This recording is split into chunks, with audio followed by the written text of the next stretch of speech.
So let's begin by making some simple pictures of inventory dynamics. One of the best statisticians of the 20th century was a man named George Box, and George Box had a famous saying. He said, "All models are wrong, some are useful." We're going to show some wrong models here. Some are less wrong than others and more useful than others, but they'll give us a feel for the dynamics. So the first picture is the one you might see in the first pages of a chapter on inventory management in a basic class.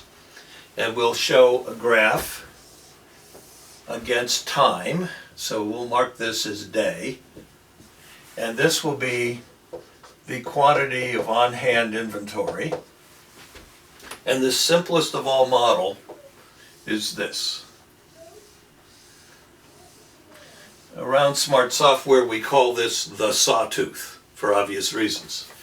And it just says, in a very idealized world, you have inventory, demand comes down, your inventory drops to zero, but never goes below zero. There's never a stock out in this candy land.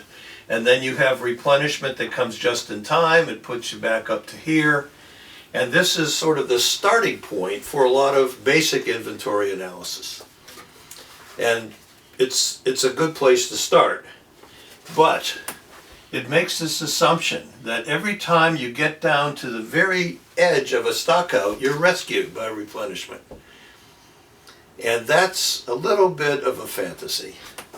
So what people do is they move zero down to here, and they have this line, which is called safety stock. And we try to have the inventory drop until we get to this point rather than to zero. So that if realistic things happen, if for instance here we happen to go down to that point and then we replenish, we still haven't had a stock out. That's the whole point of safety stock, to give a little buffer, a margin of error in the forecast. So this is a slightly more realistic model of the inventory dynamics. The real dynamics don't really look like this. It doesn't look like a sawtooth. It actually looks like a staircase.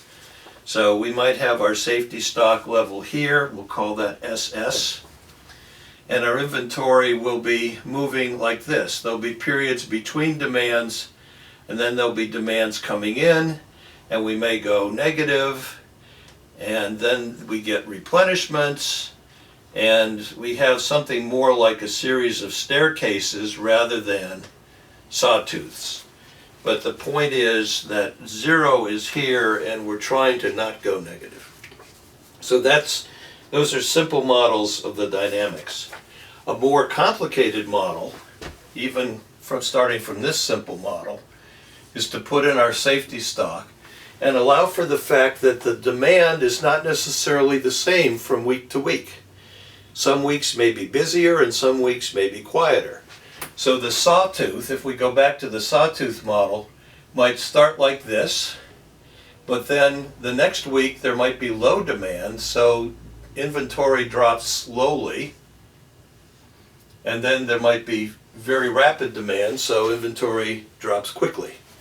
So there are many ways that we can depict this, but the basic dynamics is we're going up and coming down. We're really going in discrete steps most of the time, and we want to have a buffer above zero so that we can avoid stockouts.